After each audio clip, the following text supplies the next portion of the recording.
Oke, halo. Di kesempatan kali ini kita akan belajar tentang dasar-dasar mengenai kelistrikan ya. Ya, kita akan mempelajari tentang listrik dinamis. Nah, apa sih yang akan kita pelajari di listrik dinamis ini? Ya, kira-kira capaian kompetensinya itu adalah seperti ini ya, capaian kompetensinya.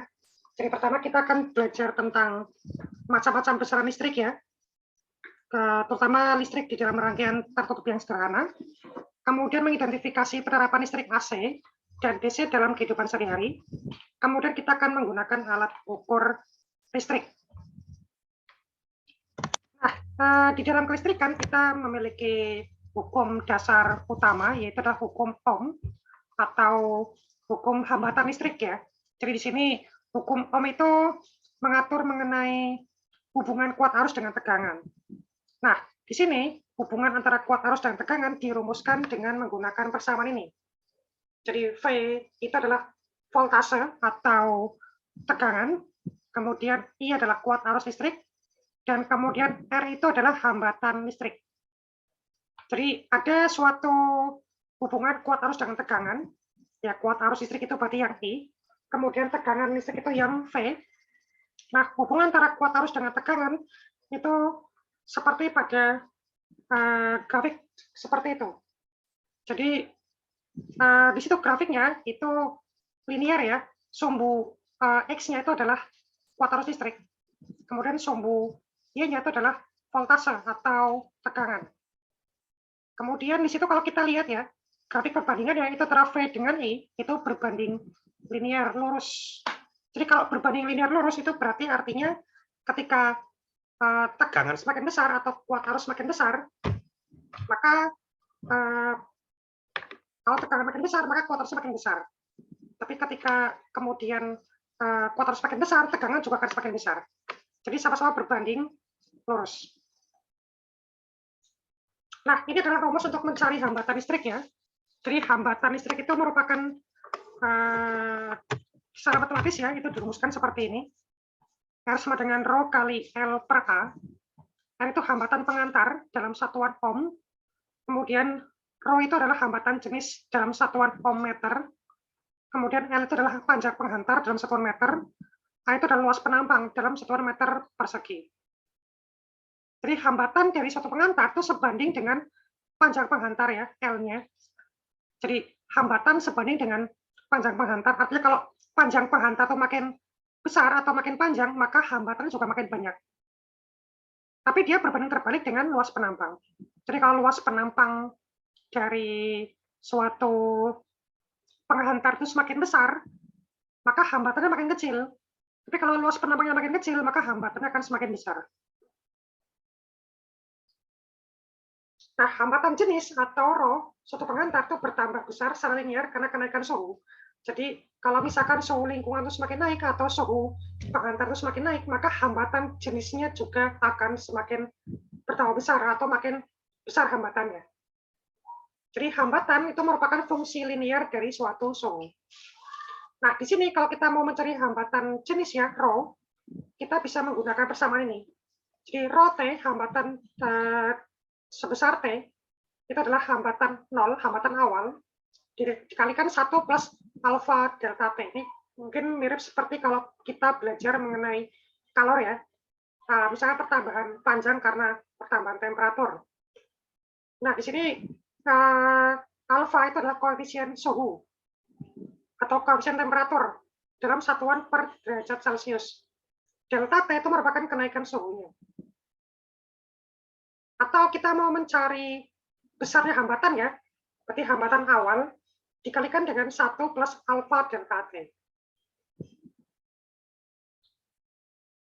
Nah, hambatan itu kita bisa rangkai secara seri maupun secara paralel.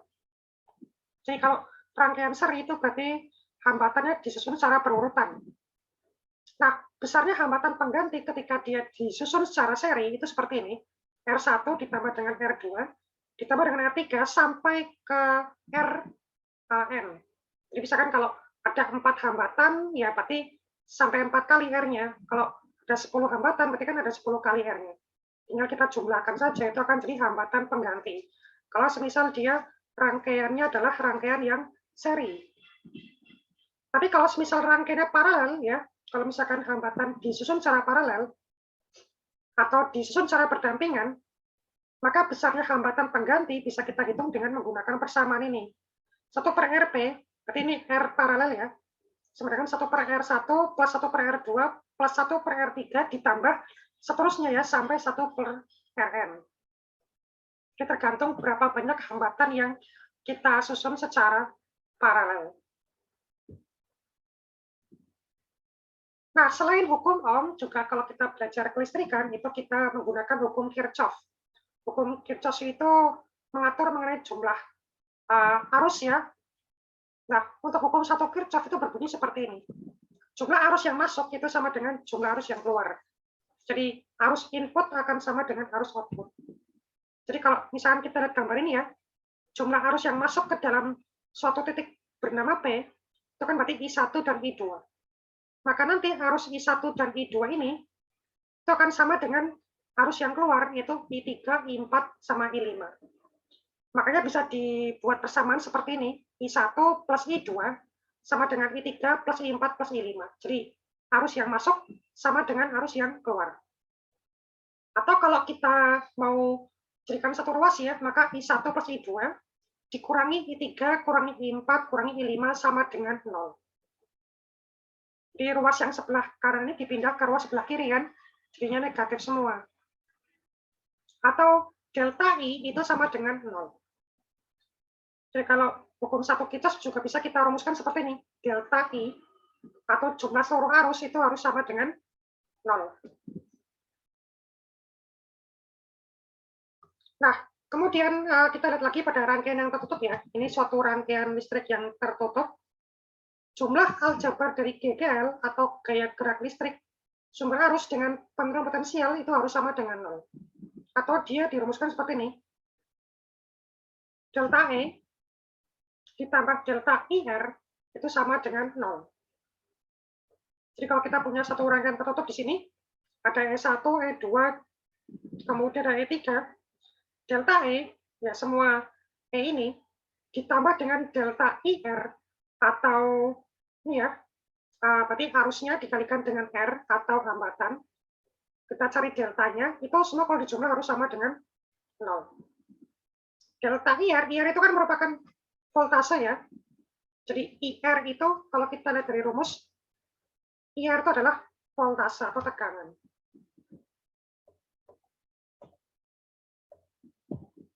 Nah, jadi jumlah aljabar GGL sumber arus dengan penurunan potensial ini ya, ini berarti penurunan potensial listrik itu harus sama dengan 0. Nah, kalau kita lihat ya dari hukum Kirchhoff yang kedua ini, itu semua hambatan itu harus dihitung secara positif. Nah, kemudian untuk E ya, untuk E itu akan bernilai positif jika seperti ini. Kemudian E akan bernilai negatif ketika seperti ini. Jadi ada arah listrik yang bergerak dari kiri ke kanan. Kalau dia bergerak dari muatan yang negatif ke positif, itu bernilai positif. Jadi kalau positif ke negatif, dia akan bernilai negatif. Kalau kita secara mudahnya tinggal lihat tempat tujuannya, kalau tempat tujuannya positif, maka E-nya positif. Kalau tempat tujuannya negatif, maka dia E-nya negatif. Kemudian kalau bentuk arusnya yang tertutup itu dia berbentuk loop ya, maka dia arus yang searah itu dihitung positif. Tapi kalau arus yang berlawanan arah itu dihitung negatif. Kalau misalnya perhitungan kuat arusnya bernilai negatif, maka sebenarnya kuat arus yang sebenarnya itu adalah kebalikan dari arah arus yang kita tetapkan atau yang telah ditetapkan. Nah, ini merupakan kuat arus listrik pada rangkaian yang sederhana ya. Jika kita punya rangkaian sederhana seperti ini, maka berlaku persamaan ini. Min E plus IR plus IR sama dengan 0. Jadi IR ini adalah kuat arus yang mengalir di sini ya. Yang mengalir di sini. Kemudian IR yang ini merupakan voltase. Nah, besarnya kuat arus pada rangkaian sederhana ini itu dirumuskan E dibagi R kecil plus R besar. Nah, sekarang kalau misal kuat arus pada rangkaian yang tertutup ya, ini kalau ini kan rangkaian sederhana. Kalau pada rangkaian yang tertutup, itu ini kan misalkan bentuknya berupa loop ya, ada pergerakan listrik ke berbentuk loop, dan dia searah dengan jarum jam, maka untuk kita bisa mencari kuat arusnya, begini rumusnya. E1 dikurangi E2 tambah E3. Nah, coba kalau kita lihat E1, ini kan harus dikurangi dengan E2, kemudian harus ditambah dengan E3. Jadi kalau seperti ini ya, kalau misalkan seperti ini kan dia loop ya, kan dia loop. Nah, kalau begini itu kan dia bergerak, kalau E2 ini kan dia arahnya ke negatif ya, berarti kan dikurangi dia. Tapi kalau begini, ini kan dia ke arah positif, berarti dia ditambah E3. Dibagi, nah R kecil ya, R kecil, R1 kecil ditambah dengan, jadi R kecilnya semua ditambah semua, dan R besarnya ditambah semua.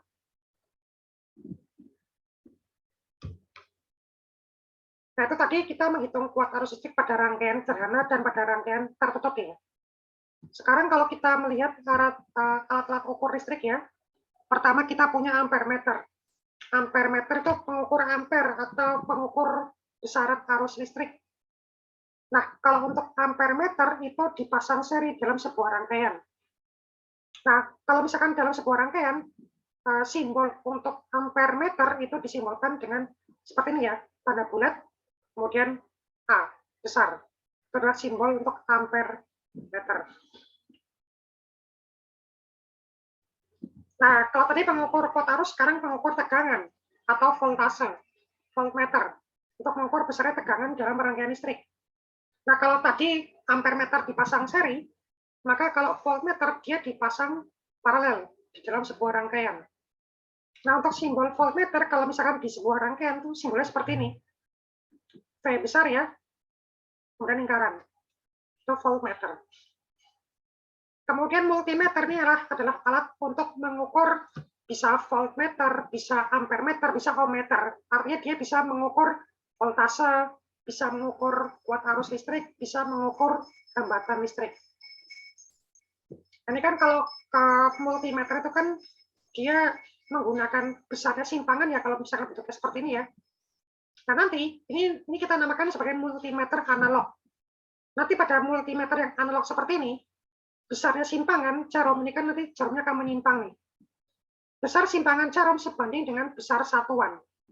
Ya, jadi bisa voltase, bisa kuat arus, bisa hambatan, tergantung kita mengukur apa nanti tinggal kita sesuaikan ya. Kalau ini kan multimeter digital, kita bisa langsung mengukur, membaca hasil pada layar. Nah, berikutnya kita punya parameter daya listrik atau power. Daya, jadi daya itu merupakan besarnya usaha atau energi listrik per satuan waktu. Maka dirumuskan seperti ini. Daya itu adalah besarnya usaha atau energi per satuan waktu. Nah, untuk besarnya usaha atau besarnya energi listrik, itu atau W, itu bisa kita rumuskan begini. V kali I dikali P. Jadi V itu adalah voltase, tegangan, dikalikan dengan kuat arus, dikalikan dengan waktu. Jadi rumus W-nya atau besarnya energi listrik bisa kita jabarkan jadi VIP. Ini kan sama-sama ada waktu ya. Nah, ini bisa kita coret sehingga tersisa power sama dengan V kali I. Kita bisa mencari daya dengan mengkalikan voltase dikali kuat arus.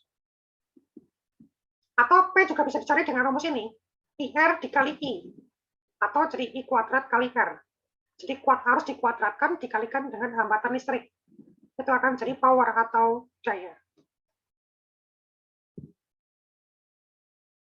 Nah, sekarang kalau kita melihat alat listrik di sekitar kita ya, kalau misalnya pada sebuah lampu nih, tertulis angka seperti ini ya, 40 watt per 220 volt.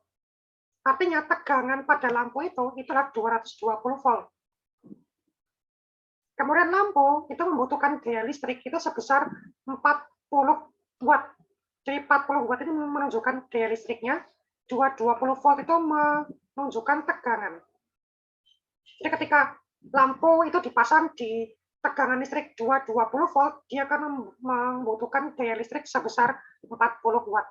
Atau 40 watt ini sama dengan 40 joule per second. Maka dalam 1 jam, lampu itu bisa kita hitung berapa besarnya energi listriknya. Kan ini kan 40 watt. 40 watt itu sama dengan 40 joule per second. Kita kalikan saja dengan jumlah detik dalam 1 jam. 1 jam itu kan 3.600 detik ya. Jadi tinggal kita kalikan dengan 3.600 detik. Itu akan jadi 144.000 joule atau 144 kilojoule. Nah, ini adalah besarnya energi listrik ya yang dibutuhkan oleh lampu selama 1 jam. Nah, biasanya kita menggunakan satuan kWh meter kalau misalkan mengukur daya atau kWh. Nah, sekarang gimana kalau semisal lampunya dipasang pada tegangan selain 220 volt? Misalkan tegangannya itu 110 volt. Maka daya listrik yang diserap lampu per detik ya, daya itu seperti ini. P sama dengan V kuadrat per R. Maka kalau kita mau, jadi kan kita mau menghitung berapakah daya, nah berapakah power ya, powernya berapa sih yang diserap lampu. Kita kan butuh V kuadrat per R ya. Nah, R ini perlu kita cari dulu nih. Perlu kita cari dulu. Dengan menggunakan rumus ini. Tapi kita balik. R sama dengan V kuadrat per P. V itu berarti kan voltase. Voltase awalnya kan 220 volt. Powernya adalah 40 tadi, 40 joule per second ya, atau 40 watt. Maka besar hambatan itu 1210 ohm. Nah, kita bisa mencari kalau misalkan sekarang tegangannya jadi 110, berarti V-nya kita ganti dengan 110. Tapi R-nya kita pakai sama, 1210. Maka sekarang powernya atau dayanya itu sebesar 10 watt saja. Jadi daya lampu yang diserap itu hanya sebesar 10 watt saja. Kalau tadi itu kan 40 watt ya, kalau sekarang 10 watt. Jadi lampunya tidak akan berfungsi dengan maksimal pada tegangan yang lebih rendah. Karena tegangan yang dibutuhkan oleh lampu itu dia adalah sebesar 40 watt. Kalau tegangan yang kita turunkan jadi 110 watt, maka di sini kalau tegangan kita turunkan jadi 110 volt, maka P-nya akan jadi 10 watt saja. Jadi tidak akan efektif ya. Lampunya tidak terang maksimal gitu. Nah, kita kalau menggunakan energi listrik tentunya kita harus berhemat ya. Maka kalau cara kita untuk berhemat, kita bisa menggunakan beberapa macam cara. Misalkan kita menggunakan peralatan listrik dengan daya yang kecil. Jadi dengan power yang kecil. Atau kita menggunakan peralatan listrik sesuai dengan keperluan. Jadi kalau tidak dipakai ya tidak kita nyalakan ya. Lampu kalau nggak kita pakai ya kita nggak nyalakan gitu. Kemudian mengurangi lamanya pemakaian. Jadi kita pakai seperlunya saja. Jadi kalau kita nggak perlu memakai 1 jam ya 1 jam kita matikan. Kemudian kita bisa menggunakan alat listrik yang hemat energi. Nah, ini merupakan pemanfaatan energi listrik dalam kehidupan kita sehari-hari. Semisal pada industri ya, tentunya listrik yang dipakai itu akan dibutuhkan untuk menggerakkan mesin-mesin produksi di pabrik-pabrik. Di sektor kesehatan misalkan, kalau listriknya dipakai untuk menggerakkan atau menyalakan peralatan-peralatan medis, misalkan peralatan USG, MRI, ultrasonografi, dan semacamnya, semua peralatan listrik ya di rumah sakit, alat-alatnya, bahkan lampu-lampu di bangunan rumah sakit, puskesmas juga membutuhkan listrik. Kemudian yang dipakai dalam kehidupan kita sehari-hari, tentunya untuk menyalakan komputer, laptop, ngecas HP, menyalakan setrika, kemudian untuk misalkan menyalakan AC, menyalakan TV dan semacamnya ya. Nah biasanya kalau kalau semisal komputer, mesin cuci, setrika itu kan menggunakan arus AC. Sementara kalau misal kalkulator ya ini kan dia pakai energi listrik dari baterai misalkan atau jam tangan. Jadi dia menggunakan listrik yang bersifat direct current atau arus langsung. Jadi kalau komputer, laptop, setrika, TV itu biasanya dia DC atau AC atau alternating current, harus bolak-balik. Oke, itu kira-kira listrik dinamis ya yang kita pelajari. Semoga bisa bermanfaat untuk kita semua. Sampai ketemu di pertemuan berikutnya. Terima kasih.